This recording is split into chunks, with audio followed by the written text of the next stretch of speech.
Good morning, everybody. Thank you for joining us today for the CIEEM webinar on district level licensing, early outcomes from schemes to date. This webinar will be presented by Annabelle Phillips, from Natural England, who I will hand over to shortly. The webinar will last for around 1.5 hours and will include a Q&A session towards the end. So please do send in your questions throughout the webinar via the Q&A button on your toolbar. I think that's it for me. So without further ado, I will hand over to Annabelle to present the webinar. Thank you, Annabelle. Hi, Christy. Great. Thanks for the introduction. So thanks all for joining us this morning. I'm going to be talking about the early outcomes of the district level licensing schemes for Great Crested Newt. My name's Annabelle Phillips. I'm a strategist in the district level licensing team. And I'll just give us a quick run through before we start of what we're proposing to talk about today.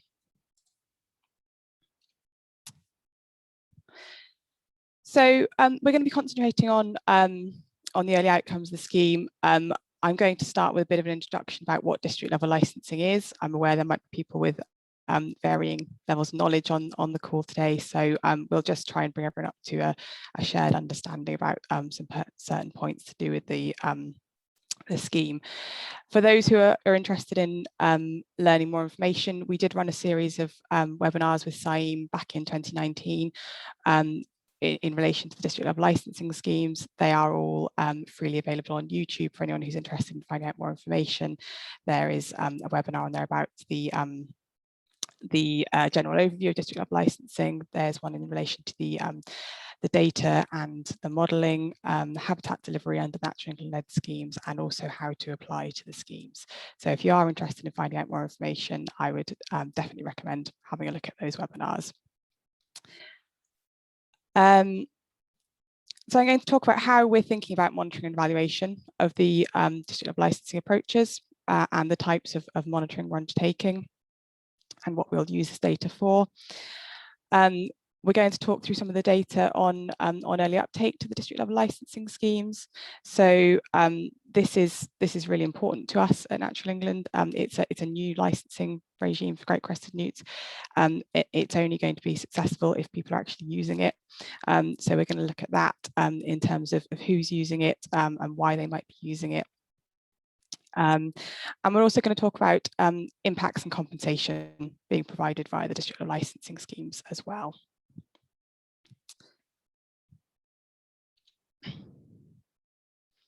So I'm going to start with a brief introduction about Great Crested Newts. So district level licensing is a licensing system for Great Crested Newts. So the species is relatively common and widespread in England, but they have declined dramatically over the last 60 years. This is largely as a result of habitat loss and particularly pond loss in the wider landscape due to a number of factors, agricultural change, for example, and also development contributing to that as well. Because of their past declines and their current status, they are protected under the legislation, and it is illegal to kill, injure, or disturb Great Crested Newts or damage its habitat without a license. So what this means where development is concerned is using the traditional mitigation licensing approach, which was available before district level licensing came around.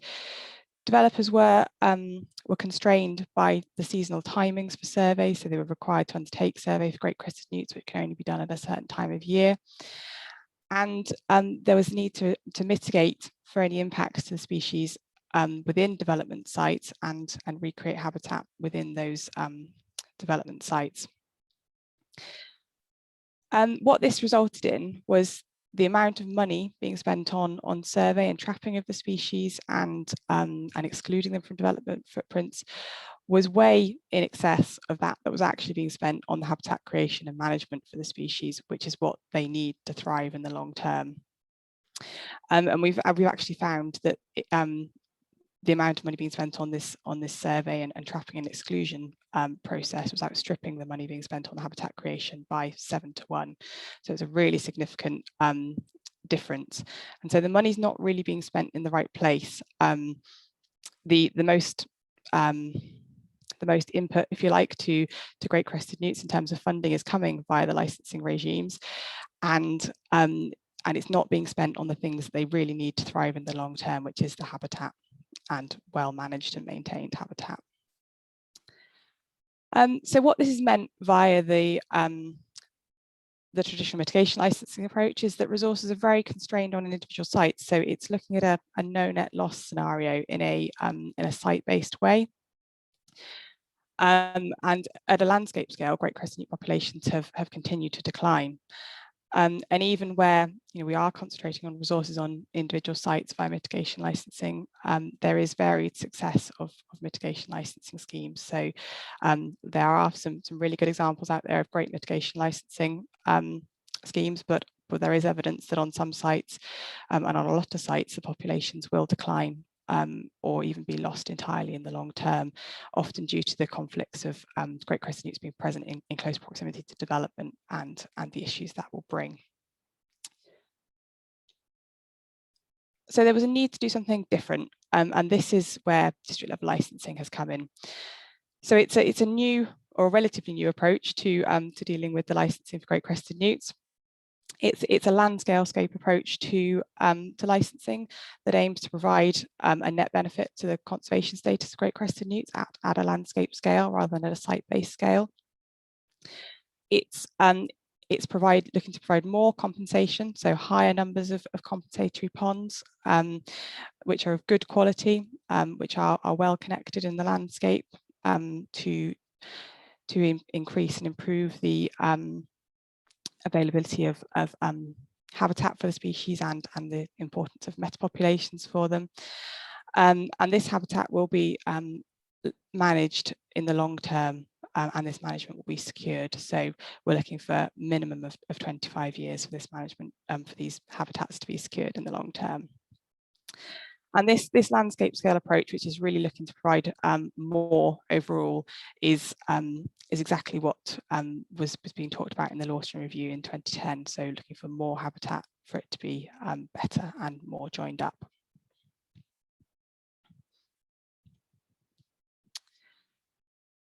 So district level licensing is now available across 155 local planning authority areas in England. We've prioritised the areas where we've been launching the district level licensing approach, largely due to historic conflict between development and great crested newts. So new schemes are launching all the time, and it's important to note that there are schemes being led by multiple operators. So Natural England runs some of the district level licensing schemes. Nature Space Partnership are a third party provider of district level licensing approaches in a number of areas. Woking Borough Council run a district level licensing scheme there, as do Telford and Wrekin Council and Dorset Council in their areas. So district level licensing has been available for varying lengths of time, depending on where you are in the country. The Woking scheme was the first one and launched back in 2016. Nature Space Partnership launched some of their schemes in the South Midlands in 2018, and Natural England launched our first schemes in early 2019, with Telford and Wrekin Council and Dorset Council launching more recently. So with Telford and Wrekin having launched last year and Dorset in the last few months. So there are multiple delivery models for district level licensing and operation.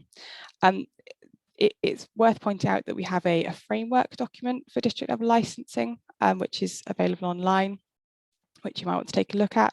So this sets the overarching principles for all district level licensing schemes, but under that framework, it is possible for different scheme designs to look to deliver the same types of outcomes. So the schemes are different in some ways.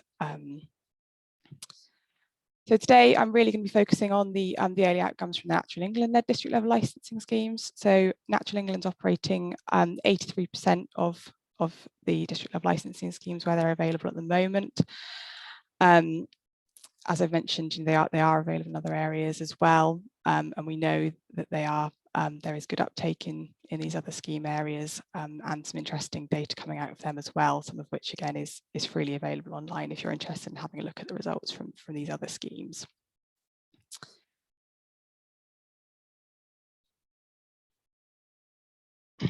Okay, so even with the Natural England-led district level licensing schemes, as I mentioned, the first ones launched back in early 2019 in Kent and Cheshire, but a lot of them are a lot younger than that. So we launched quite a big batch of schemes about this time last year. So those schemes are approximately a year old now.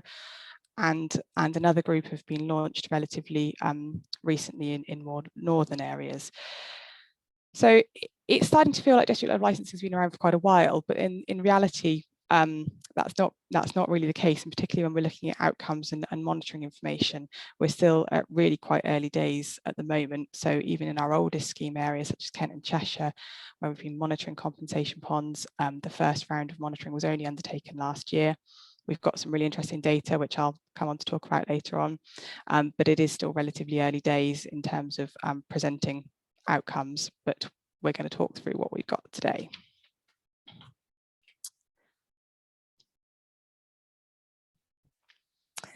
So I'll just give you a little bit of an overview about the Natural England-led licensing scheme design.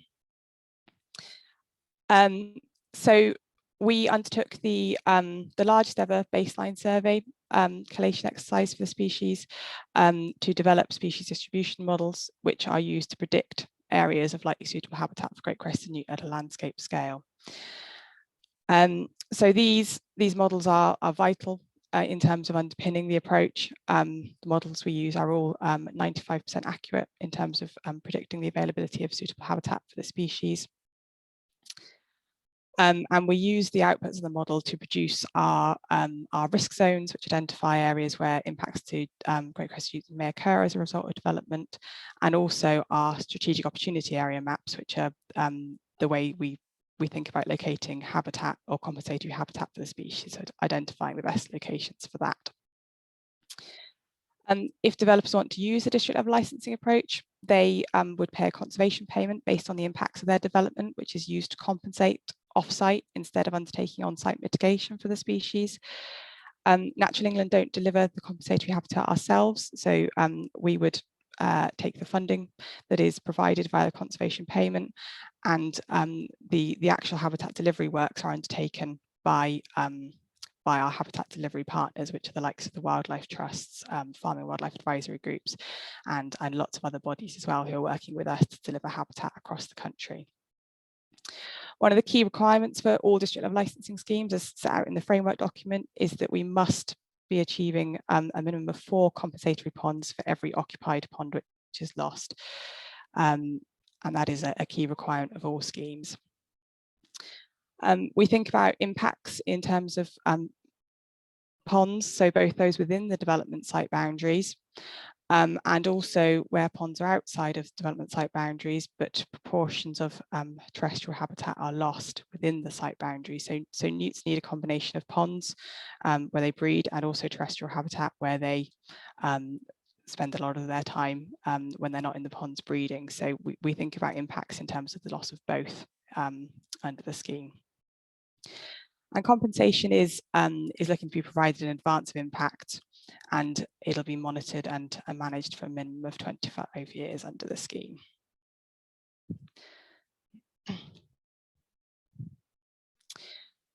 So in terms of how we are going to be looking at outcomes under the district level licensing approaches, there are a number of different tiers to the environmental monitoring, which I'm just going to talk you through now. So we've mentioned already about the collation of the evidence base, which was used to bring the approach about and to develop our species distribution models and help us have that much better understanding about great crested newts in the areas where the scheme is operating. So we undertook a really extensive survey effort to inform the approach. Approximately 6,500 surveys were undertaken between 2017 and 2019. And we also collated records from all other available sources that we could to have the best understanding about great crested newts in the areas where the scheme is operating, which resulted in about 50,000 great crested newt records being available to us that we could use to inform the approach. So that gives us our evidence base and our understanding about baseline situations for great crested newts. The second tier is the outcome tier, so looking at the compensation habitat that's being delivered under district level licensing schemes, and this is being monitored and managed in perpetuity to ensure it remains suitable for great crested newts. The monitoring of the compensation habitat includes environmental DNA and HSI surveys. In the first 4 years the habitat is in place, and we'll also be undertaking further surveys across a 25-year period. So we're doing annual monitoring in the first 4 years. We're really interested in colonisation rates, so looking in a lot of detail in that time frame, but there will be other surveys spread across the 25-year period that these ponds are being maintained and monitored for. There will be population surveys being undertaken as well at a subset of the district level licensing ponds and control ponds in the wider landscape, which will help us to understand what the population status of great crested newts is in our compensation ponds compared to other baseline ponds in the landscape. And we're going to be using these results to inform adaptive management of the scheme. We've got some exciting results coming in already, even though it's relatively early days, and I'll talk a little bit more about those later on. The next tier is the Sentinel tier monitoring. So on top of the compensation habitat monitoring, we will also be undertaking an intensive survey of 100 1-kilometre grid squares where 75% of all ponds in those squares are surveyed for great crested newts. And that's going to again be using environmental DNA surveys, so eDNA to identify presence and absence of great crested newts, looking at habitat suitability index, so what is the quality of the ponds for the species, and also water quality, which we know is a really important factor. And we've also got the National Great Crested Newt Surveillance Programme, which is the PondNet initiative run by the Freshwater Habitats Trust. And this is now being funded by the Natural England district level licensing schemes. So these kind of top tiers help us to have a much better understanding about what the status of the species is nationally, and it'll give us really important further information on great crested newt occupancy, pond quality, and evidence that'll help us to better understand what the impact of district level licensing is, and to inform how we manage the schemes going forward.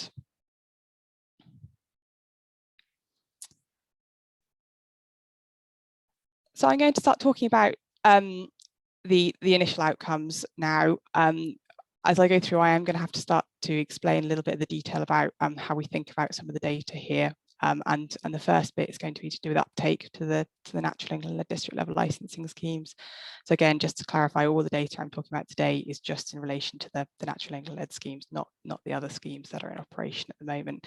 And as I said, those schemes designs do differ slightly. So what we're talking about here may not be directly applicable to the other schemes, for example, although it will be in some circumstances. So uptake's really important to us. As I mentioned, the schemes are only going to be successful if people are actually using them. So we need to understand who's using them, and how, in what scale people are using them, and if they're not using them, then why not? So how the Natural England led scheme works is if an applicant is interested in using the approach, they would make an inquiry to Natural England. We will conduct an impact assessment based on their red line boundary of their development and any great crested newt survey information that's available. And we'll provide a cost quotation to the applicant. So the impact assessment identifies what the impacts are. We then calculate a compensation requirement based on those impacts, and that compensation requirement has a cost associated with it. So if the costs are acceptable to the applicant, they will sign the quotation, and that can be used to inform the planning application for the development, and it identifies their intention to use district level licensing. So we generally expect the inquiries made before planning permission is submitted. However, you can only be licensed under the scheme post planning.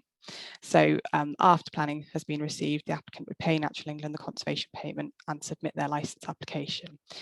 And once the licence application has been processed, then works affecting great crested newts can legally proceed. So there is this kind of lag, if you like, in the way that people inquire to the scheme first, and then they will agree to join the scheme if that's what they want to do later at a later date. And then once they've got their planning permission, they can only then be licensed. So if we're looking at uptake to the natural England-led district level licensing schemes, since launch, we've had 336 inquiries from applicants to use the scheme. We have issued 66 district level licenses under the approach, and a further 121 applicants have committed to use the district level licensing scheme. So approximately 20% of the inquiries have resulted in licenses being issued, and a further 36% have committed to use the scheme. So in terms of the remaining 45%, we will expect quite a number of them to also sign up and commit to use the scheme in future. It is because of this lag between making the inquiry and before the applicant makes a decision on what they want to do, that we have got that higher number of inquiries in relation to the commitments to join the scheme and the licenses being issued. We do also, obviously have some withdrawals from the scheme. So sometimes after the inquiry process, the applicant may decide that district level licensing isn't the option for them and may choose to withdraw themselves. In our first year of scheme operation, we were also required to turn some developments away from the district level licensing approach, simply because we didn't have the scale of compensation ponds required to accept them into the scheme. So it's very important that we are compensating in advance of impacts, and we were unable to do that at that time.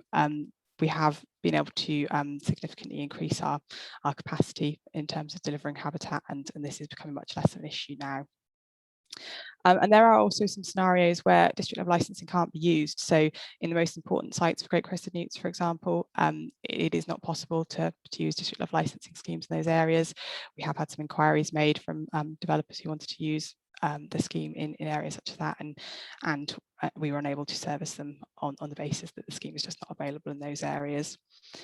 And we also have specific rules within the approach around ensuring that the impacts to things like range and distribution are not resulting under the scheme, and there are strict controls in terms of how that works and the requirement for where compensation needs to be and when it needs to be in place in terms of when the impacts are occurring.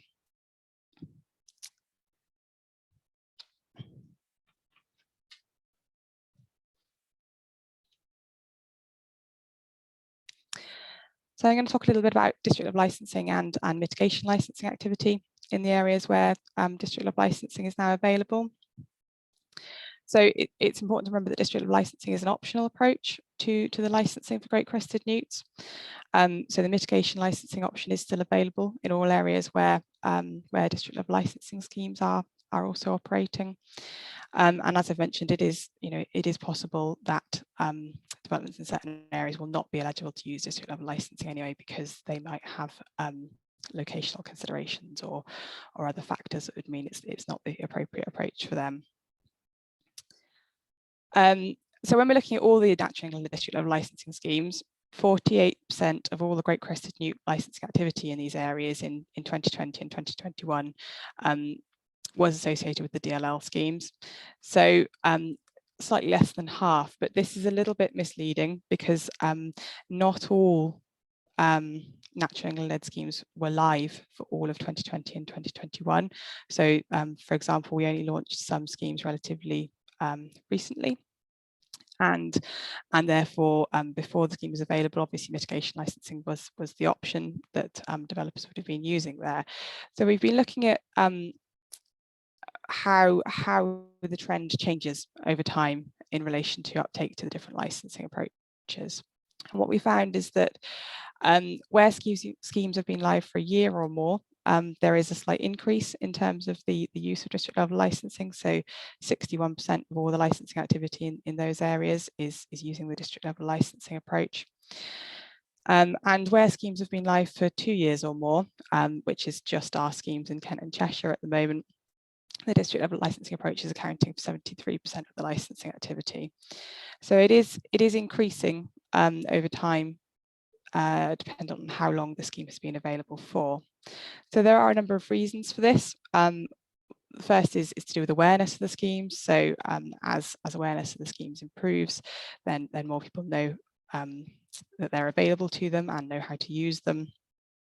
And also often developments which have previously been choosing to use a mitigation licensing approach before district level licensing was launched in an area will continue down that route if it's tied to the way their planning permission is working, for example. So there is this little lag, if you like, before district level licensing starts to become the dominant licensing regime in an area for great crested newts.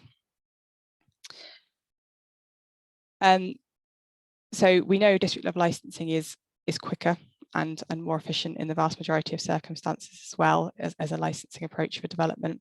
So we undertake really detailed work in relation to the great crested newt status in the areas where we're processing the scheme.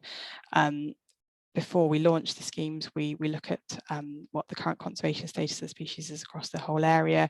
We undertake a really detailed impact assessment based on future development of the area that helps us to understand what the impacts may be, and enables us therefore to have undertaken a significant proportion of the requirements under the licensing regime ahead of time before applicants are wanting to make licenses to use the approach.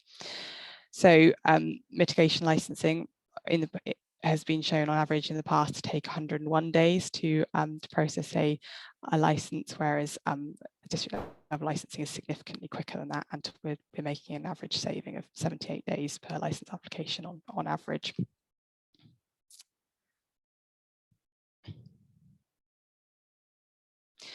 We also know there's some key differences in terms of outcomes under mitigation licensing and district level licensing as well.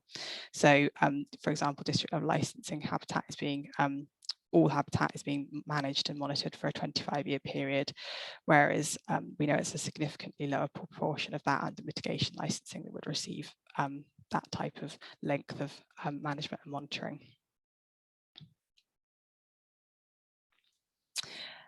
So we're also really interested in the types of development that are using it. So is it working for all sectors of development?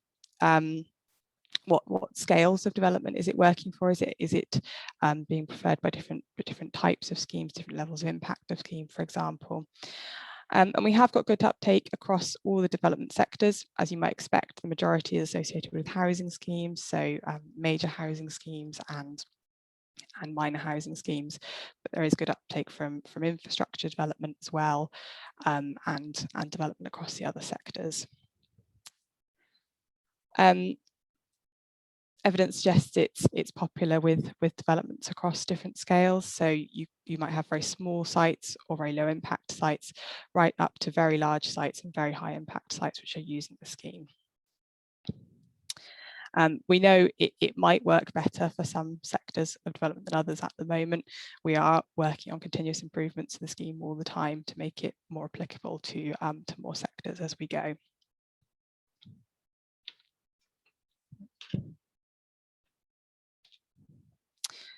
So I just quickly wanted to mention about our SMART survey at this point. So it's an online feedback survey for all licensing customers, so both those who are using the mitigation licensing approach and the district level licensing approach across all scheme areas. We launched the survey back in August 2020, and we have had quite a number of responses so far.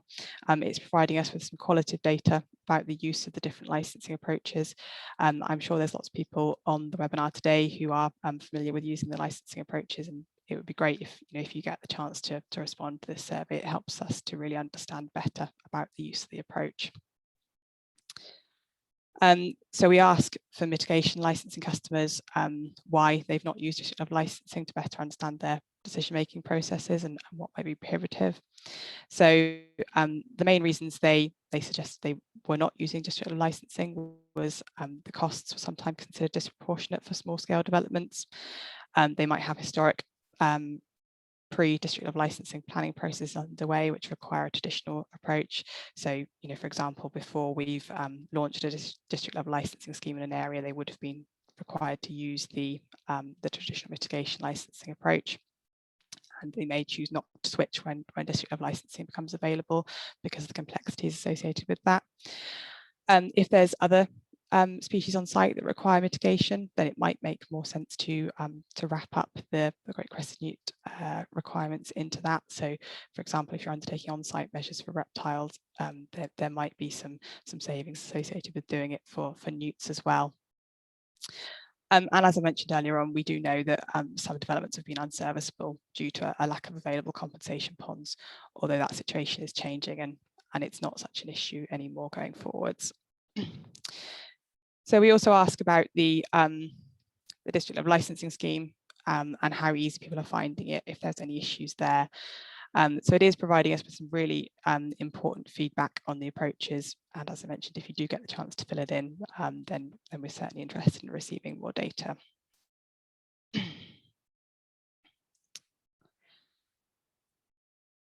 So that was a little bit of a look at the uptake to the scheme, which I said is really important to us, because in order to make a new licensing regime successful, people have to use it. But that's just one element of it, and obviously a big element of it is the impact on great crested newts and what is happening under the schemes. So we have a really detailed monitoring and evaluation programme set out. We look at reviewing these schemes annually in a lot of detail, and this looks at all elements of the district level licensing approaches, so impacts and compensation, the impacts on the conservation status of great crested newts in the area. And I'm going to look at some high level simple metrics today in a bit more detail with you, but then go on to a little bit more in-depth information about some of our oldest schemes, which are Kent and Cheshire later on. So before I start, I'm going to need to talk you through a little bit how we think about impacts under the natural England-led approach to explain some of the data. So when we're looking at impacts, we consider all ponds, regardless of whether they are known to support great crested newts or not. So when we run these through our impact assessments, the impacts will identify all the ponds within the site and within 250 metres of the site. And then the compensation requirements vary dependent on what the great crested newt status within those ponds is. So if you have great crested newt present, you're looking to compensate a very high ratio, but if they've been confirmed as absent, then it's a lower ratio. When we're considering what we call ponds to be lost to great crested newts, we consider all ponds within a development boundary to be lost, regardless of whether they're actually being retained. So this is, when we're talking about loss, we're talking about loss to great crested newts. So as I've mentioned earlier on, information suggests in the long term, great crested newts don't do particularly well in development sites where they are retained. So because the district level licensing approach is being very precautionary, and because we're not looking at on-site mitigation measures anymore, we are considering all ponds to be lost to the species, even if they are actually being retained. And there are many reasons to retain ponds within development sites, not just for great crested newts. So they are a priority habitat in their own right, and they do support all sorts of other species as well, which would be an important reason to retain them as part of a development. We also look at the impacts to great crested newts in off-site ponds. So all ponds within 250 metres are considered, and we look at the impacts to these proportionally based on the amount of habitat loss within the development footprint. And we calculate the impacts in terms of ponds here as well. And this can be a little bit confusing sometimes because we start talking about proportions of ponds which are impacted, but it's the proportion of the pond which is lost to great crested newts based on the amount of terrestrial habitat which is lost. So for example, if you lost 25% of the terrestrial habitat within 250 metres of an off-site pond, we would consider that to be 0.25 of a pond lost to great crested newts. Obviously, those off-site ponds would be being retained and there wouldn't be any direct impacts on the ponds themselves as part of the approach.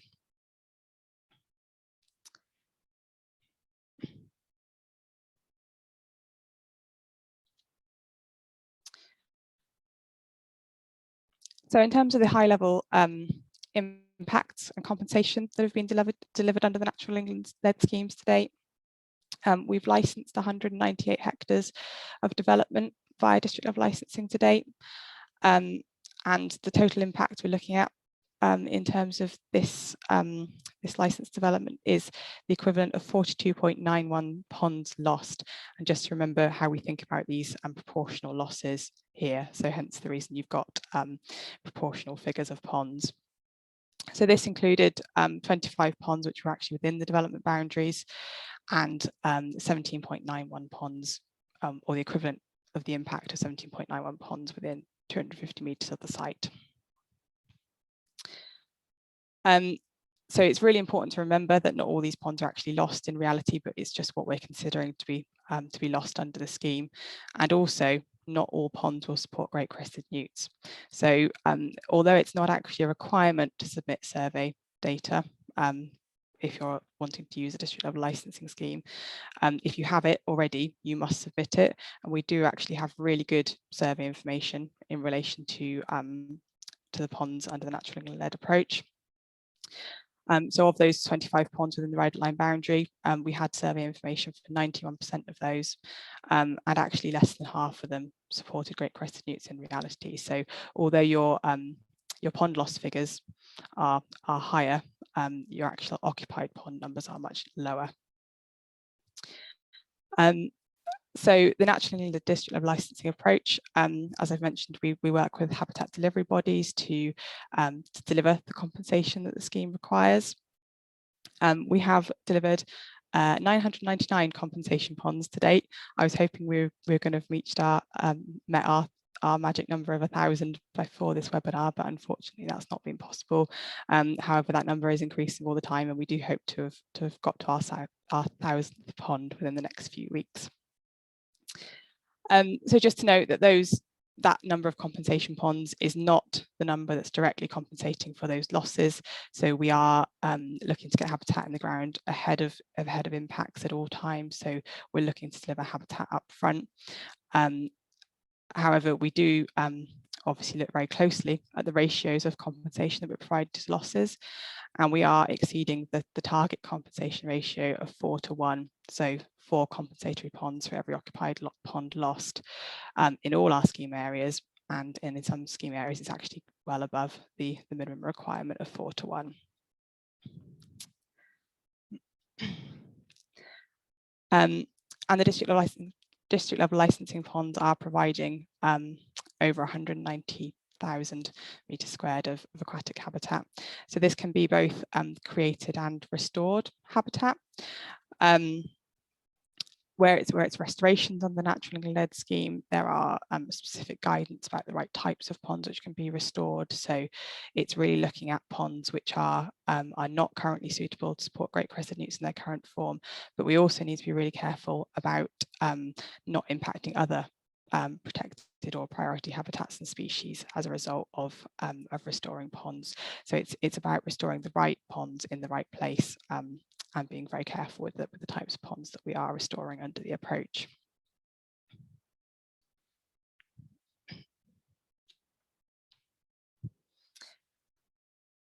So I'm going to talk a little bit about our compensation pond monitoring.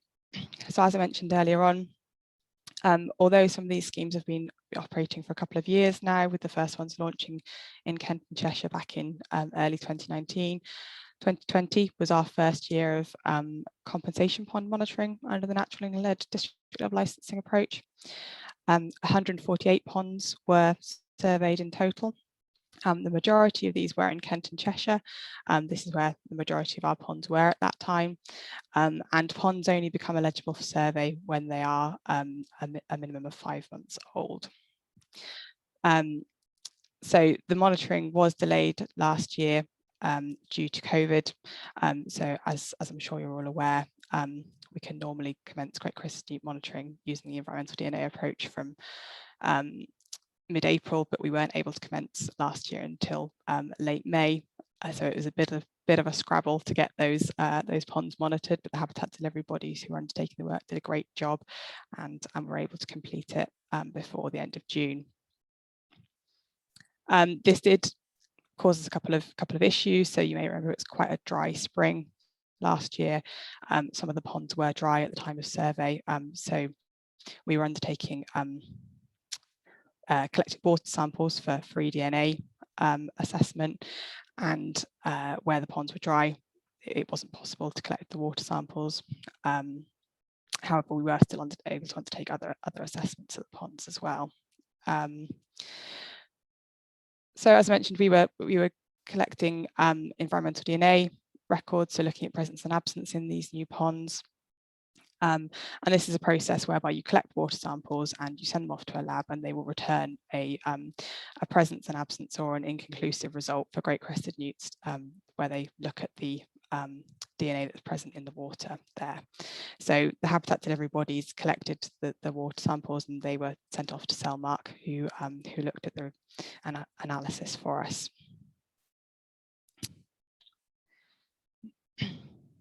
So in the first year of compensation pond monitoring, 34% of the compensation ponds were confirmed as supporting great crested newts, and this was from 123 conclusive samples. So as I mentioned, 148 ponds were looking at being surveyed initially. Some of those ponds couldn't be surveyed because they were dry at the time of survey, and others returned inconclusive results, which is quite normal to get a proportion of your eDNA results coming back as inconclusive, which can happen for a number of reasons.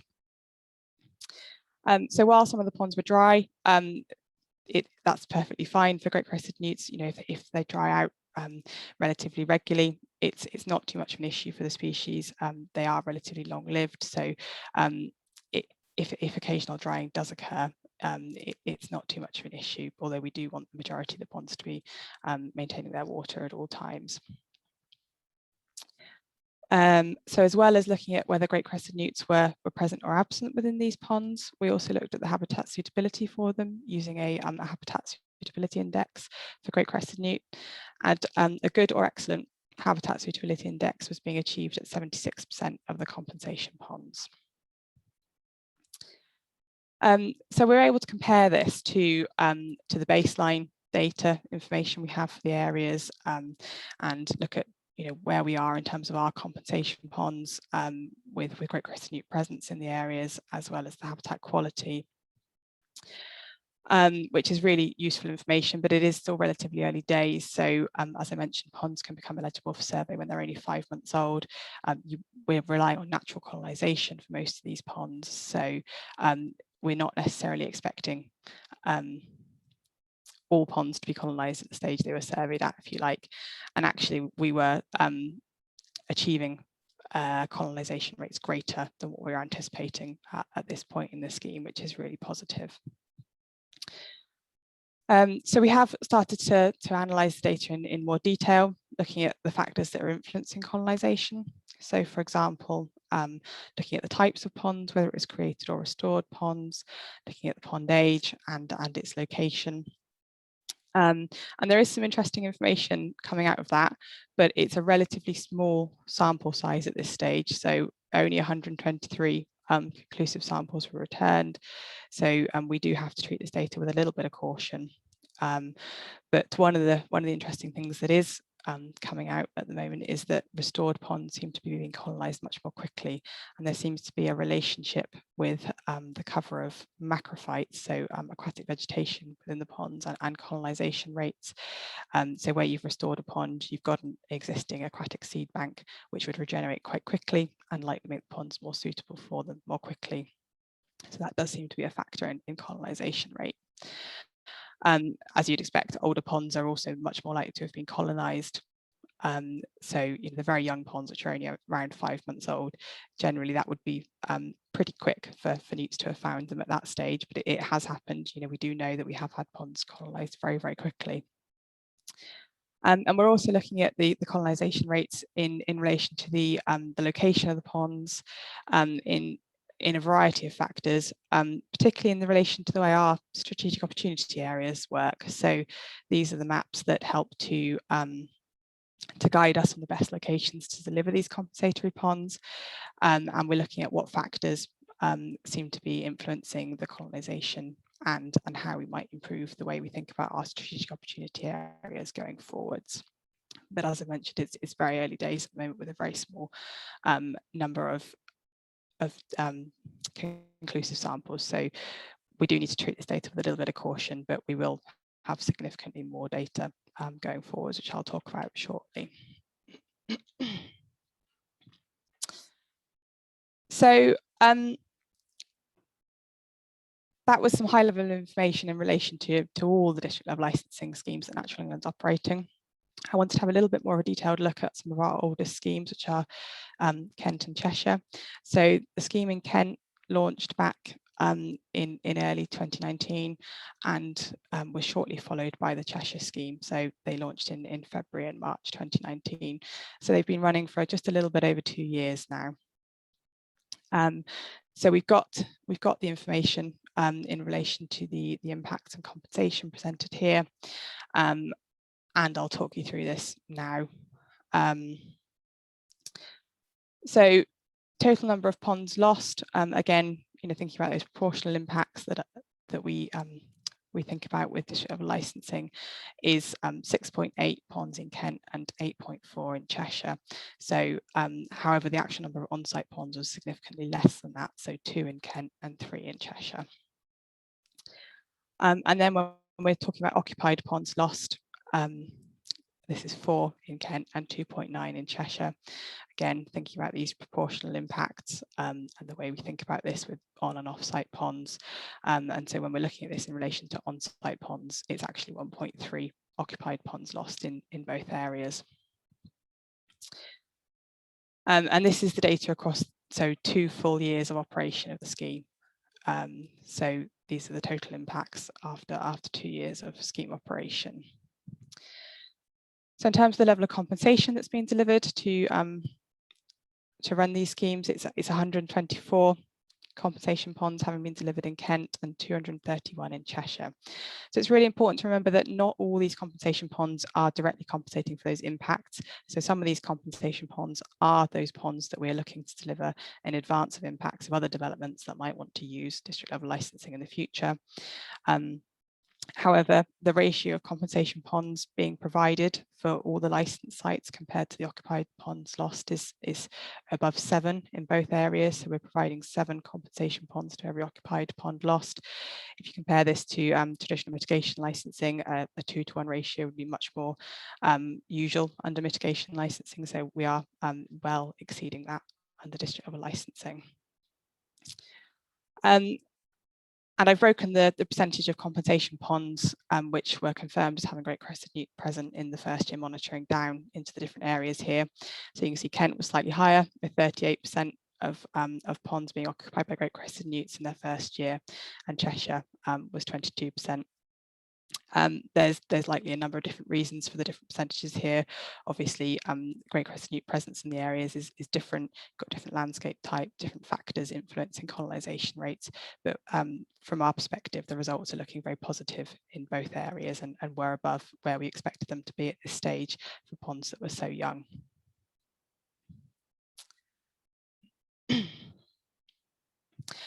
So what this has demonstrated is that we are providing a net gain in terms of the overall number of occupied ponds for great crested newts in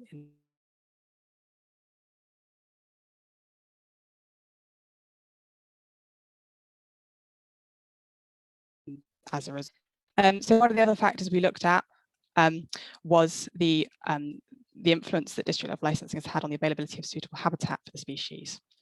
So as well as all the other factors we look at when we're reviewing these schemes, we look at a lot of detail as to what impact district level licensing is having on the favourable conservation status parameters of range, distribution, habitat and population. So when we look at these in the first year operation, so that just to clarify, the data presented in the table is for 2 full years of operation, and the data I'm going to talk about now in relation to suitable habitat is just for the first year of operation, so between 2019 and 2020. So district level licensing contributed to an additional 97 hectares of suitable habitat for great crested newts in Kent and an additional 116 hectares in Cheshire. And it also contributed to the increase in distribution of suitable habitat for the species. So we measure distribution in terms of occupied 1 kilometre grid squares, and district level licensing contributed to to 3 new 1 kilometre grid squares supporting suitable habitat for the species, with an additional 1 kilometre grid square in Kent. So, first year of operation of the scheme was relatively early days, but the outcomes are looking promising in terms of us being able to increase the availability of suitable habitat for the species in the areas where we're operating the approach.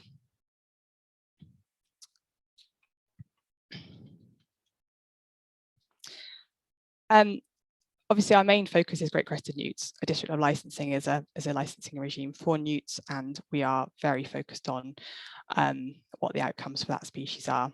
However, we are also interested in what the other benefits to biodiversity might be as a result of operating district level licensing. So we're providing more habitat in better locations that's more connected, and this could benefit a huge range of species. So we know ponds are very important habitats for all sorts of reasons. They're known to support a greater number of species, and a greater number of rare species in particular than other freshwater habitat types. And we've got evidence from the early monitoring that indicates that district level licensing ponds are being used by a wide variety of species, in addition to great crested newts, including other protected and priority species. So, for example, we know that a range of other amphibian species are using our district level licensing ponds, as well as all sorts of other species as well. And I just wanted to give a little case study here about a pond in Norfolk, which you may have possibly have heard about. It was in the news at the time. So a pond was restored in February 2020 near the village of Hayden. So the restoration was undertaken by the Norfolk Ponds Project, who are working with us to deliver habitat for the district level licensing scheme in the Norfolk area.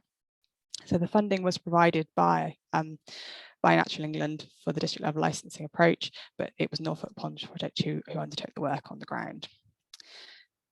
And they've undertaken a lot of restoration work in this area. There's been some quite interesting results with some of the restored ponds, with some interested species popping up, but this particular pond, something quite unexpected happened.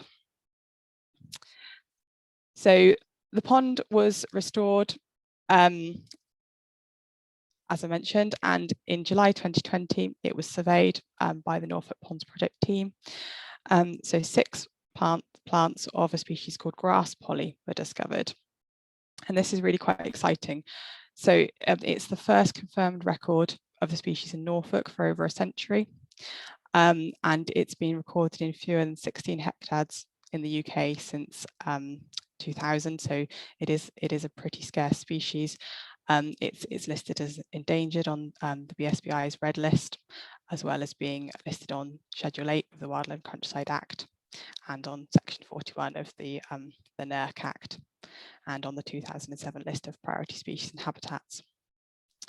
So as I mentioned, the Norfolk Ponds Project have undertaken an awful lot of restoration work in this area, which has uncovered some other interesting species as well. But this particular one, I think what's happened is the pond, before it was restored, was unsuitable for this species. However, the seeds of it were in the seed bank, and when the pond was restored, it disturbed the seed bank and disturbed the ground, and this provided suitable conditions for this plant to reappear.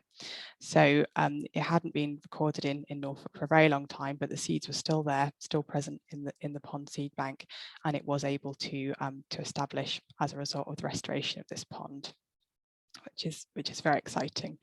So obviously this is a particularly interesting case study, and I would definitely recommend that you take a look at some further information which is out there from Norfolk Ponds Project about this particular pond. So we've looked at quite a lot of different data today. It's been quite a quick overview of where we are in terms of outcomes. As I've mentioned, it is relatively early days to be looking at this data, and we are going to have an awful lot more data coming out of the schemes from surveys this spring that we are going to be looking at in a lot of detail, and we'll be excited to share that with you when we can. So just to summarise, 85% of the funding that is being generated by district level licensing goes towards the habitat for the species, which is the most important thing for it to thrive in the long term, compared to approximately 16% under traditional mitigation licensing. So our early monitoring results are showing really positive things, that 34% of ponds are being colonised by great crested newts in their first year. We will be delivering our 1000th pond in the next month, which is really exciting to have got to this stage and to have been able to deliver so much habitat for the species. And uptake to the district level licensing schemes is also looking really good. So we understand that applicants are finding it to be quicker and simpler, and it provides more certainty than the traditional mitigation licensing approach. So, as I've mentioned, it is relatively early days for these schemes. Most schemes have launched relatively recently, and we just don't have the monitoring data available for them yet to present to you, but we will have very soon. So a lot of scheme areas didn't receive any monitoring last year because the ponds were just not eligible for survey at that time. They were not at the age where we would be surveying them, but they will be being surveyed this spring. And our monitoring activity is ramping up significantly, shall we say. So we surveyed 148 ponds under the Natural England led scheme in 2020. We'll be surveying 632 this spring nationally, and those surveys will be being undertaken by our habitat delivery bodies. And we estimate that at some point in the future, we may be surveying approximately 4,000 ponds a year under the approach. So this is going to generate some really exciting data when we have it available to us, that we can do some really interesting things with, in terms of how we look at this, how we look at the impacts of district level licensing for great crested newts, and what it's telling us about the species. And we'll be using these early outcomes from the scheme to help inform how we adaptively manage the approach as well. So it is a new scheme. We are always looking to make improvements to it. The data that's come back even from these early stages is helping to inform our thinking about how we take these schemes forward. But I think the take-home message is that at the moment the information is looking positive in terms of the way the uptake is going for the schemes, and how the compensation is compensating for the impacts to great crested newts under the approach, and making some gains against those conservation status parameters as well. So thank you very much for listening. Just to again draw your attention to some more information that's out there about district level licensing. So we do have another webinar coming up in a couple of weeks' time about improvements we've been making or are planning to make to the Natural England led district level licensing scheme. And as I mentioned earlier on, there is a lot more information out there in relation to how the schemes work and how we brought them about, and the webinar series is available on YouTube if you are interested in finding out more information on any of those topics. Great, so I think that's it from me. I think there might be some questions. Yes, thank you so much, Annabelle. Yeah, we've got some questions coming in. So I'll start with a question from Rob. Can district level licensing be applied to a site with existing permission where great crested newts have been subsequently found? Okay, so I think what that means is if is an existing planning permission possibly, or an existing permission for the development to go ahead. So yeah, it is possible for district level licensing to be used in those types of scenarios, providing the scheme is eligible to use the approach. So it may be that if it's in an area where you can use district level licensing, so the scheme is live and it's not in a red zone, then yes, you could use it, providing your planning permission doesn't tie you to using on-site mitigation for the species. If it does, you might look at varying your conditions, for example. But yes, it is physically possible. Great, thank you. Alison said, have I missed something, but I've not heard about the zoning maps that resulted from the initial survey and differing approaches depending on red, amber, green zones? Okay, so yeah, the risk zone maps are all available on the Natural England Geo portal. So if you'd like to have a look at those, and you can, if the scheme is live, the risk zone map should be up on there, and you'll be able to see where the zones are, for example. If you'd like to get more information about them, there will be some further information in those early webinars as well. So it's definitely worth checking those out if you want to understand more about the risk zones. I haven't gone into an awful lot of detail about how the district level licensing scheme works today because there hasn't been time. It is quite complicated, but the information is out there if you are looking for it. Great, thank you. Question here from Ben: are there plans to create an interactive map similar to Magic Maps, for instance, where we and the clients can search an address and see which zone their site falls into? Yes, I mean, in the long term, this is definitely something we want to do, is to improve the way that applicants can use the district level licensing approach to help you understand more easily which zone you're in and what your impacts and compensation might be under the scheme. So the maps are freely available now on the Natural England Geo portal, so you can view them there and you can download them from there to use for your purposes. So the information is out there, but we do want to make it much more accessible and much more easy to use in the long term. Perfect, thank you. Question from Gareth: do you know many district level licenses that have been issued for Woking Borough Council? I understand some great work has been done off the back of district level licensing within Woking. However, Woking is a small LPA with a low GCN distribution. Are there certain LPAs where district level licensing will not be cost effective?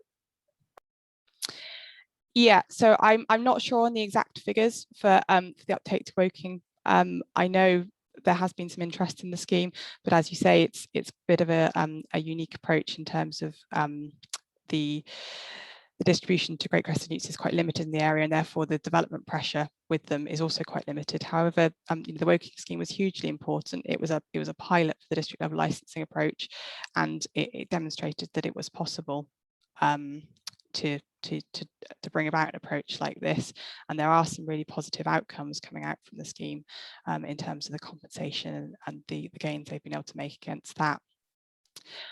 So we are looking to continue to roll out district level licensing. So both Natural England and other scheme operators are looking to continue to roll it out to new areas as well.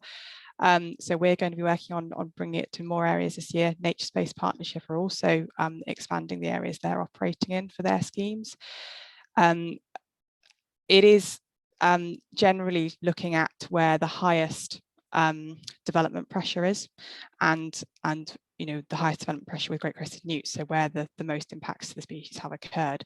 So some of those areas where they're not interacting much with development and there isn't much impact occurring on the species as a result of development, we're not prioritising at the moment, but that's not to say that we won't be in the future.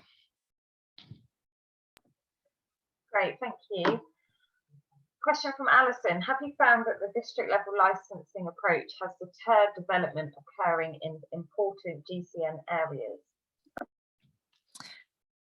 Yeah, this is definitely something we want the approach to help with. So under the Natural England scheme, we have our risk zone maps, which identify the most important areas for the species as red zones. We are encouraging local planning authorities to steer development or future development away from those areas when they're looking at reviewing their local plans, for example. So the red zones, district level licensing is not available within them. However, if development is being undertaken in those areas, it is still possible to license via the mitigation licensing approach, and considerations in relation to those important populations would need to be looked at in a lot of detail via that.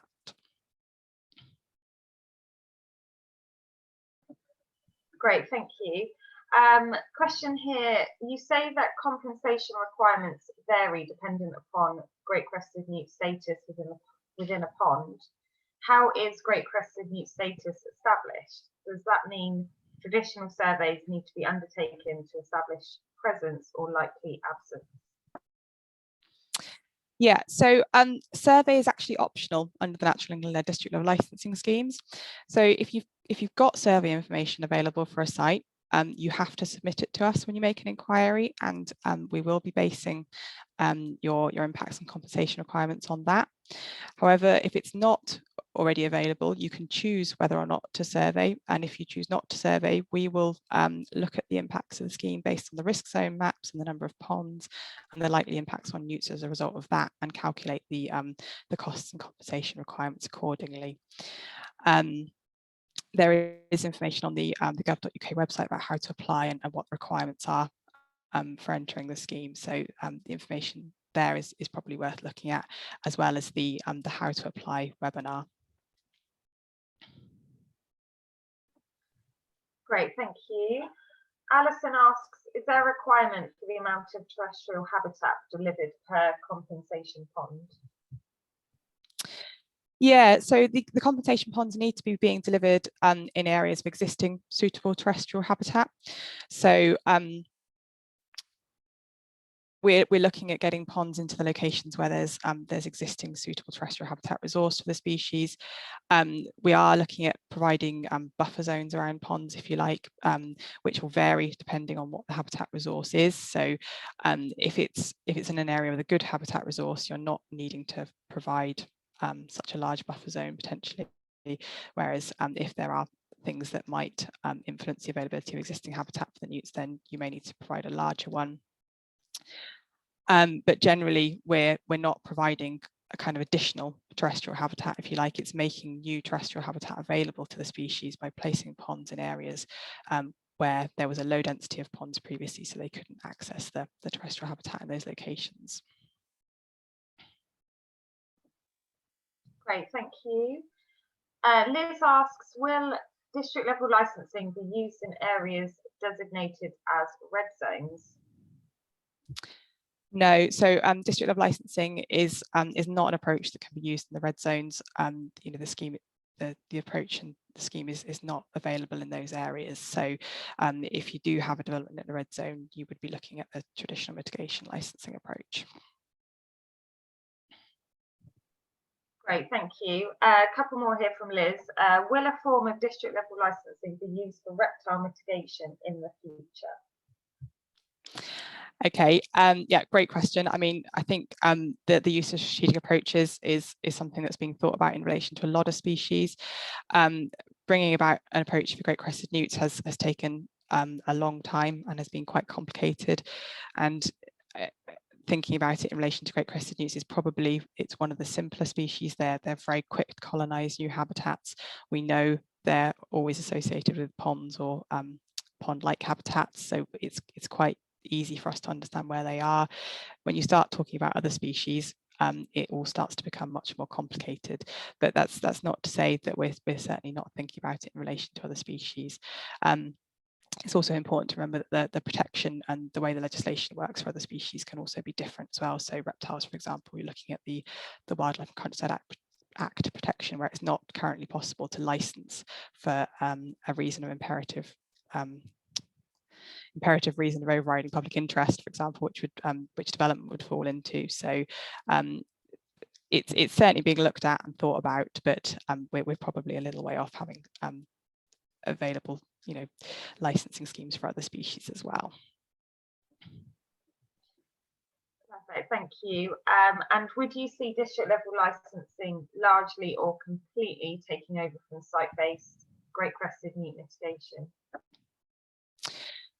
We think it will start to become increasingly popular. So as I've mentioned earlier on, you do tend to get this lag when schemes become available as to how quick uptake to district level licensing is. So increasing awareness of them and how to use the scheme is helping with uptake, and also where you've got new developments that haven't previously been looking at a mitigation licensing approach, it's probably easier to think about it going forwards. So we think it will start to become increasingly popular. However, the requirement for mitigation licensing will still remain, because there are those situations where you can't use district level licensing, and also areas where there aren't district level licensing schemes available at the moment.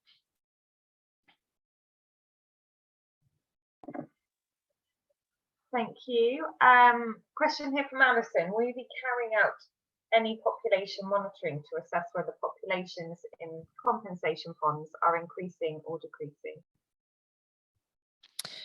Yeah, so as I mentioned, we will be undertaking population monitoring at the compensation ponds, and also at ponds in the wider landscape as well.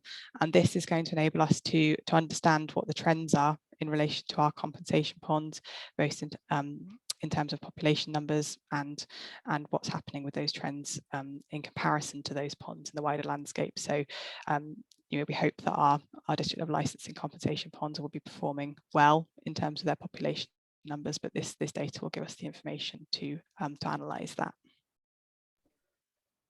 Perfect, thank you. Nikki asks, was the Norfolk Pond also colonised by great crested newts? That is a great question that I don't actually know the answer to. We can look at that, certainly. I'm just wondering if it would have been eligible for survey last year, because it was only restored late on. I think it might have been too young to have received survey last year, but it would be being surveyed this year, so we'll certainly have the data on it then. Thank you. Question here, what percentage of the 148 compensation ponds surveyed in 2020 already had great crested newt populations, or was the 34% confirmed with positive great crested newt or new records? Yeah, so obviously, if it's pond creations, then we're absolutely certain that they never, they didn't have great crested newts in before, because the ponds weren't there. If it's restorations, there are very strict guidelines which our habitat delivery bodies work to about which types of ponds to restore, and we're only looking to restore ponds which are currently completely unsuitable for great crested newts. So these should all be new ponds supporting great crested newts, or it could be that restored ponds may have supported great crested newts historically, but their condition has become so poor that they haven't been able to support them more recently. So it is providing gains, if you like, for all these ponds. Thank you. Question from Hayley, is there a way or a map that can be accessed to find out where new ponds are being created? Yeah, so one of the things we're looking at doing under district of licensing is making all our data open and available. We've got a lot of really interesting data that's coming out of the scheme, and we do want to make as much of it open as possible, so everyone can access it. The location of the compensation ponds isn't publicly available at the moment, but we hope that it, or certainly the monitoring information in relation to them will be in the future. However, we have uploaded all the baseline data onto the Natural England Geoportal as well. So if you are interested in that and looking at the presence absence records and the other data, that is already freely available. Great, thank you. Question, how close are the compensation ponds to the original ponds? Okay, so this can vary. So before we launch a scheme, we undertake a really detailed impact assessment about what the future impacts on great crested newts might be as a result of planned development. We identify locations where particular populations might be at risk, and if those populations are at risk, then the compensation has to go back in relatively close proximity to the development to ensure that the conservation status of those populations is not adversely impacted. However, where you've got lower impacts on populations that are occurring, the compensation that's being provided for those is a little bit more flexible in terms of where it's going, and there we can look at getting in the best locations for newts. But there are strict kind of rules around where we're putting compensation, ensure we're spreading it across the landscape, ensure it is compensating in the correct locations for compensating for those impacts to development. Great, thank you.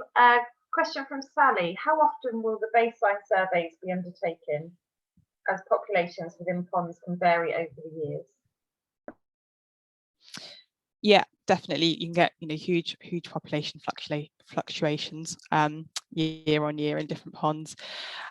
So I'm not not 100% sure on when the population surveys will be undertaken and how that will look at changes over time, but I know it is something we will have factored into this.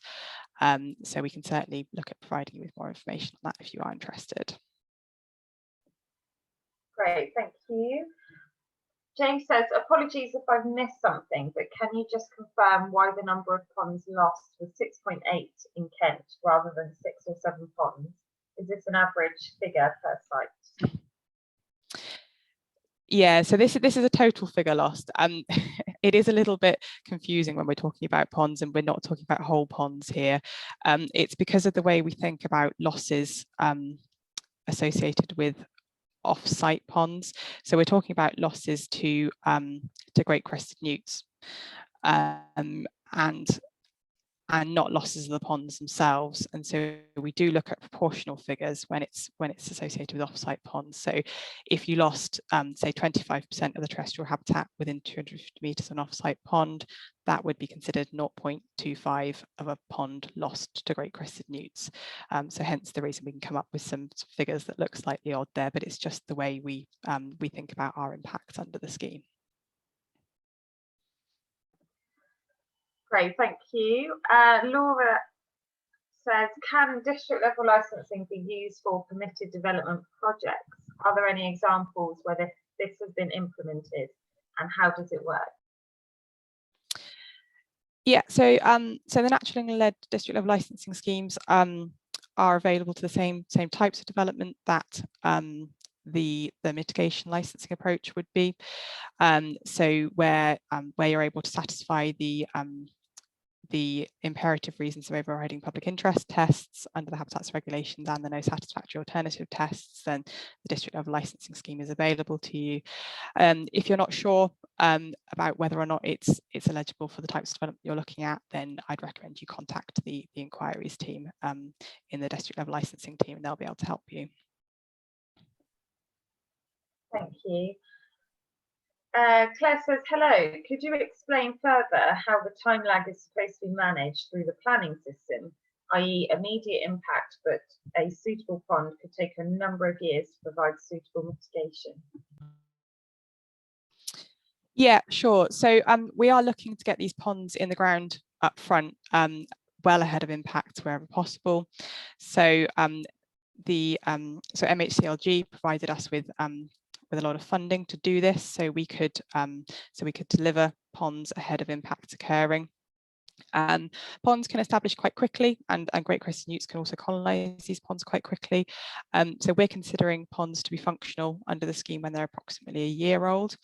If a pond is not a year old at the time of impact, then we would be requiring more compensation to be provided overall to compensate for that additional risk. But this is strictly controlled, and that would only be used in exceptional circumstances. In the vast majority of instances, we are looking to get the habitat in the ground up front and to ensure it's functional well in advance of impacts. Great, thank you. Jenny asks, are there any on-site mitigation measures required in terms of translocation exercise for great crested newts present on site under the scheme? Yeah, so district level licensing under the NE-led approach looks at all compensation being off-site. So if you're working under a district level licensing license, there is guidance which will be issued with the licenses to the types of things that you might want to think about in terms of minimising impacts to newts on site. However, it's important to remember these are not mandatory under the district level licensing approach. So we are looking at all compensation being provided off-site in the way that best benefits the conservation status of the species. Thank you. Somebody asked, how do you decide the size and design of the ponds? Okay, we have got a pond specification that our habitat delivery bodies are working to. We know that great crested newts will use a range of pond sizes, and generally we're looking for ponds between 150 meters squared up to 1,000 meters squared. It normally comes down to site-specific considerations in terms of what the actual size and specifications of the pond are, but we do have this guidance document which sets out what we're looking for in terms of these ponds. Thank you very much. Bob asks, is there any likelihood that district level licensing could be used in the future to cover works which don't require planning approval? For example, intensive archaeological trenching in an area covered by the district level licensing scheme. Yeah, so again, the district of licensing approach is available to developments that would meet the tests under the habitats regulations, so the imperative reasons of overriding public interest test and the no satisfactory alternative tests. And if you can meet those tests, then you would be eligible to use district level licensing if there aren't other factors like, for example, you're not in a red zone, as we've discussed earlier on. I mean, if you're not sure if developments you're thinking about or activities you're thinking about would be eligible to use district level licensing, then I definitely recommend you contact the inquiries team to get some further clarification on that. Great, thank you. Joe says, obviously very site specific, but there are many indications to date whether applications are finding it more cost effective to survey or not for compensation. Yeah, this is really interesting. So looking at uptake to the survey and the no survey routes is something we're monitoring very closely to see what's happening here. We have got pretty good uptake via the survey routes where you're providing survey information, or where you had existing survey information available and you must provide that to us. I think over 60% of all applications or inquiries to use the district level licensing scheme are providing survey information still. So I'm not sure if we've got an indication against the two different routes at the moment, but what we do know is that we've got some good evidence that district level licensing is proving to be cost effective for developments overall. So we've got some site specific analysis which looks at the costs of mitigation licensing in comparison to traditional mitigation licensing in comparison to district level licensing, and identifies that district level licensing is either comparable or even potentially cheaper in some scenarios. But it's really important to remember where that money is going. So we're spending the money on much more on the habitat and much less on the translocations and the site specific survey for the newts. So it's really about getting the money into the right places. Great, thank you. Greg has a comment first. So he says the really exciting thing about district level licensing may not be so much the biodiversity compensation gained, but the detailed work which has been / is generated on establishing national and local baselines related to ponds and great crested newts.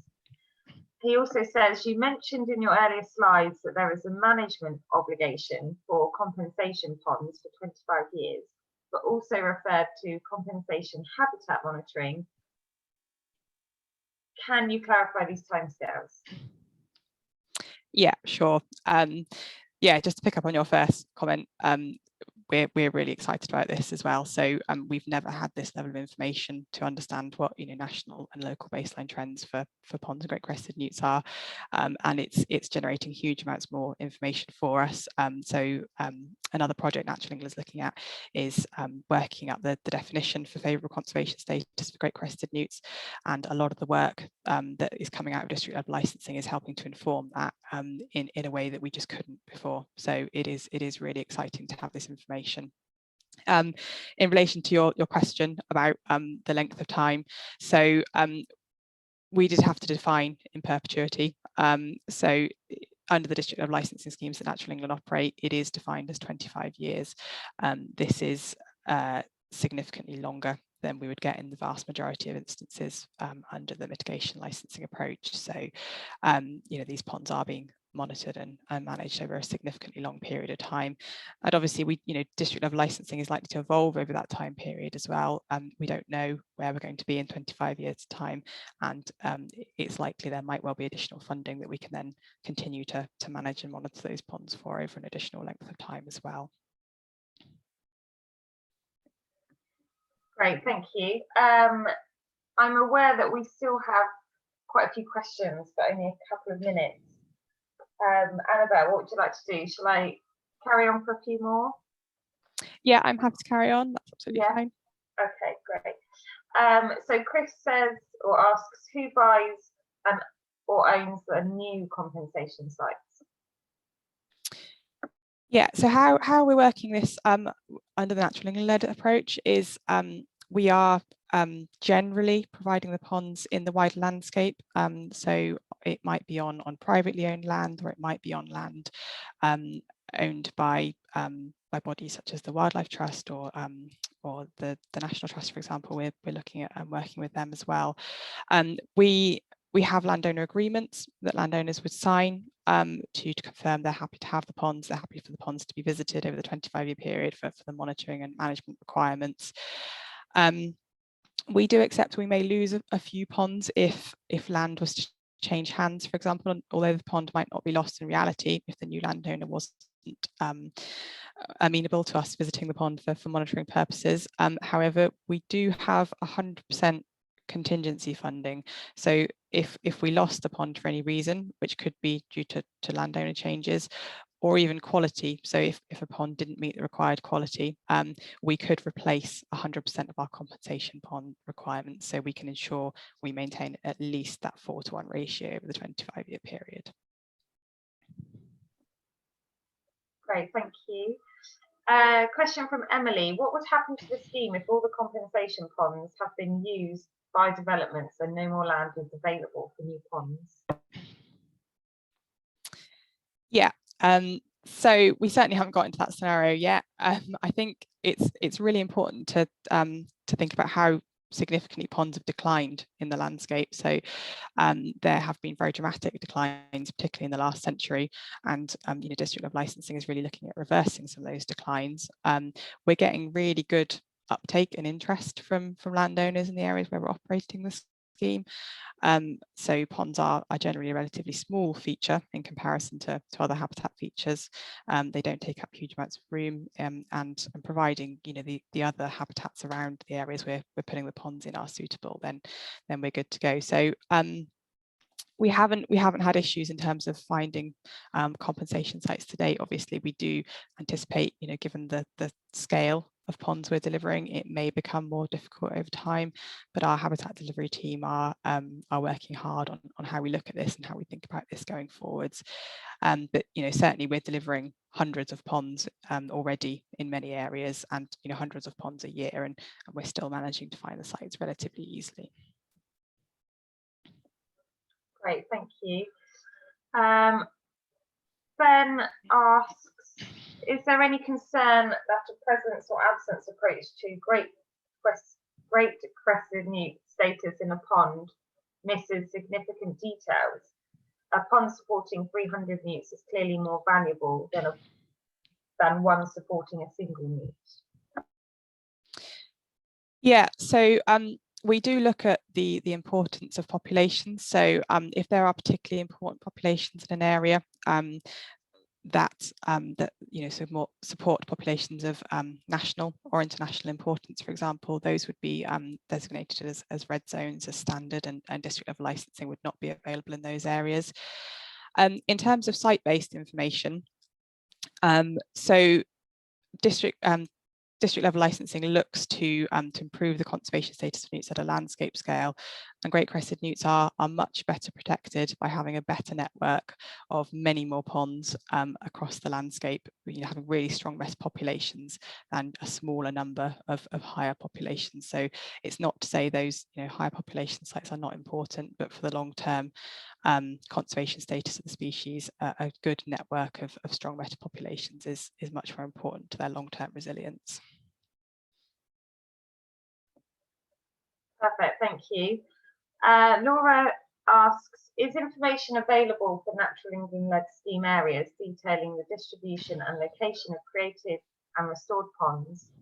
Who is involved in doing the work, and what arrangements are in place for long term?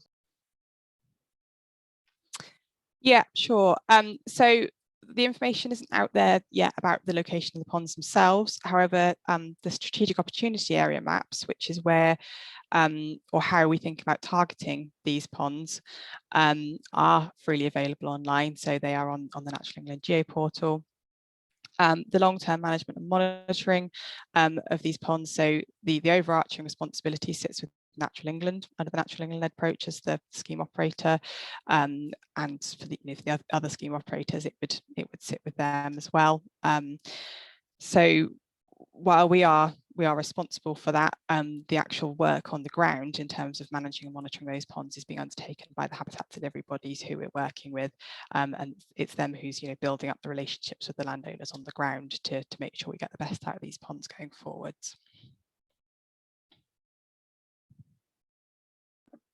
Great, thank you.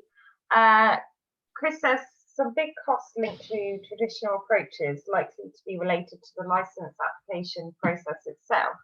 Is this as streamlined as it could be? And he says, I note the typical duration quoted. Yeah, so certainly we know it can take a significant time to obtain a mitigation license. It's a much more complicated process at a site level for mitigation licensing. District level licensing is much more complicated at a strategic level. So Natural England does the complex work up front, if you like, before we launch a scheme. So then entering the scheme is much simpler. However, what district level licensing is doing is making a more streamlined system for great crested newt licensing, which is quicker for us to process and is therefore also in the long term going to free up more wildlife advisor time within Natural England, which will help to process the mitigation licenses. So we hope in the long term, as district level licensing starts to become a more prevalent approach, it will start to have an impact in terms of mitigation licensing as well. Great, thank you. Would you like to stop there, or we have 8 questions left? I'm happy to carry on. It's up to you, Christy. If you'd like to close now, that's fine. But I'm happy to carry on if there's a few left. Yeah, I think, should we carry on and see how far we get? We've still got quite a few people listening. Great. So, okay, Laura says, if a district level licensing has been obtained for a project which has planning permission, can the same license be used for another project later on, the same site affecting the same great crested newt habitats, or a new district level license is needed for each planning application?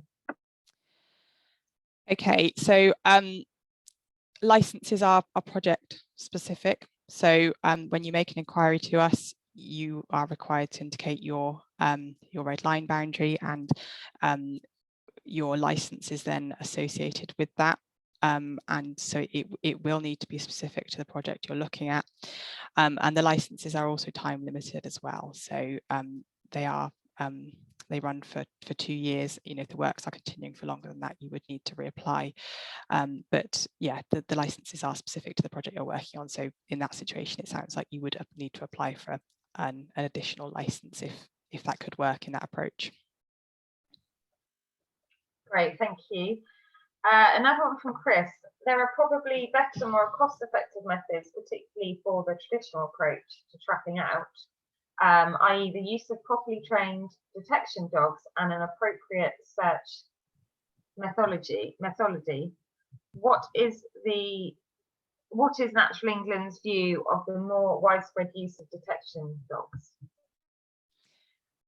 Yeah, that's a really interesting question. As you say, there are some kind of new emerging ways of looking at this, if you like, detection dogs being one of them. It's not something I know a huge amount about. It's not my particular work area, so I'm not sure I'm best placed to answer this question, I'm afraid, but it certainly is an interesting one. Okay, great, thank you. Laura says, how would a private landowner get involved if they wanted to create a new pond to contribute as a compensatory pond for the district level licensing scheme, would they receive any payment for the pond creation of their land on their land? Yeah, so it's our habitat delivery bodies that we're working with. So as I've mentioned, the likes of the Wildlife Trust and the Farming and Wildlife Advisory groups who are actually working with the landowners to find the landowners who want to have ponds and find the right sites that are the best for newts in the area. So it would be via those habitat delivery bodies that they would need to make contact. However, we would be happy to kind of field those inquiries and pass them on to the relevant habitat delivery body as well if a particular person was interested. Sorry, I think there was a second part to that question which I've forgotten now. Sorry, I just try and find it again. Yeah, would they receive any payment for the pond creation? Yes. Okay, so yeah, there is some funding available for landowners. It depends on how the ponds are being delivered. So there are kind of multiple ways of doing this where landowners might undertake some of the works themselves under the supervision of the habitat delivery bodies and therefore might receive payment that way. So it does depend on the individual scenario, but yes, I think is the answer there. Great, thank you. Rob says, my understanding is that best practice is to translocate at least some impacted great crested newts to new sites. Has this ever happened so far? Okay, so you can translocate under district of licenses. It does allow you to do that up to a distance of 2 kilometres, and the guidance that are issued with them indicate how you might do this and how you might want to think about this when using a district level licensing approach. I don't have the information on how often this is being undertaken via district level licensing, but we have had some feedback in the past that certainly reasonable avoidance measures are being undertaken on site, and this may extend to the types of things you're talking about there. But yeah, it's certainly something we're going to be looking at in a lot more detail in the future, is how how on-site measures are being undertaken, and if they are being undertaken under district level licensing. Great, thank you. Laura says, does the district level licensing scheme team provide rough quotes for a license at early stages of design when full impacts are still unknown to allow project cost analysis to inform decision of going down district level licensing or mitigation license approach? Yeah, so it's relatively straightforward for us to provide you with what your impacts and compensation requirements and therefore your costs will be to enter the district level licensing scheme. So we would need your red line boundary to do that with, and if you've got survey information, we would need that as well. So at the relatively early stage of a project, you can come to us and make an inquiry, and we can return to you what the costs and requirements to enter the scheme would be. So it is possible before you've for example, got a master plan for a site, before you understand what the impact is going to be within a site-based scale. As long as you know what your red line boundary is, we can understand what the impacts and compensation requirements will be. Great, thank you. Okay, we're down to our last 2 questions. So we've got a question here. What would you recommend if via pre-planning survey a site not in a red zone has a large and connected population of great crested newts that would be lost? Is that better to go down the traditional route to save those animals, or is it still considered better to lose that population and assume that on a landscape scale it is okay by creating habitat not yet used by great crested newts in other areas? So I mean, I think district level licensing is an optional approach for developers, and it's up to them and their consultants to choose what the option is going to be. So Natural England have developed this scheme to look at it in a landscape scale way for the conservation status of great crested newts, and to ensure that we are fully compensating for impacts and all impacts that can occur under the scheme. And in the scheme where it's eligible to be used, I must add, but And we are confident in the results that are coming out as well. So, you know, it is very early days, but we are demonstrating positive gains against, you know, a number of factors already. So the individual choice in relation to the individual site specifics is down to the developer in conjunction with their consultant, if they're using one. Great, thank you. And the final question from Claire: how will this work from a legal point of view, as the ponds will not be within the red line of a planning application? The landowner will need to enter into a section 106. Are landowners happy with this? Okay, so the legal requirements for great crested newts are associated with the legislation for the species and not with the planning process per se. So they are different systems that are run in different ways. So there is no direct link between your planning permission, for example, and your compensation ponds. So your planning application and the requirements for that are being dealt with by your local planning authority, and Natural England is dealing with the legislative requirements for great crested newts via the licensing regime. So there isn't the interaction there in the way you've described with the Section 106 agreements, for example. But we do have this arrangement with landowners. We have a landowner agreement that confirms that they're happy to receive ponds on their land and manage and monitor them over the 25-year period. Brilliant. Thank you so much, Annabelle. Lots of questions there. So yeah, thank you for answering those, and thank you for everybody for staying with us and asking your questions and taking part in today's webinar. We hope you found it useful, and we will be sending out a feedback survey this afternoon along with the recording of today's session. So please do fill out that feedback survey. And yes, like Annabelle said, we'll be having another webinar, I think, next Thursday. So please do also come along to that. Yeah, I think that concludes the session. Thank you so much for your time today, Annabelle. Great, thanks, and thanks everyone for joining. Brilliant. Thanks everyone. Take care.